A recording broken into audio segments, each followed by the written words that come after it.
John Baumgartner, mwanafizikia wa maabara za Los Alamos, alituma sampuli maabarani kwa uchambuzi na kuthibitisha kuwa metali walioifuatilia kwa riboni ilikuwa chuma kweli.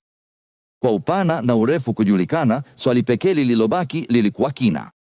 Kwa kutambua kina cha kiunzi, wangeweza kubaini ikiwa kitu hicho chenye umbo la mashua kilikuwa na uwezo wa mizigo kama ilivyoelezwa kwenye safina ya Biblia. Ili kutatua suala hili la mwisho, Wyatt na Fasold walimleta mwanajiolojia Tom Fenner nchini Uturuki akiwa na vifaa vizito vya rada ya chini ya ardhi vya kampuni yake.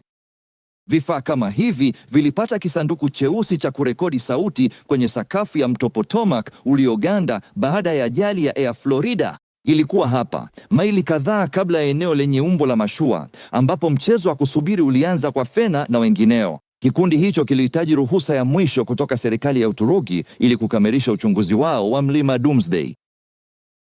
Vikwazo vya sheria ya kijeshi viliwaacha wagunduzi hawa wa Marekani wakiwa wametengwa na ulimwengu wa nje.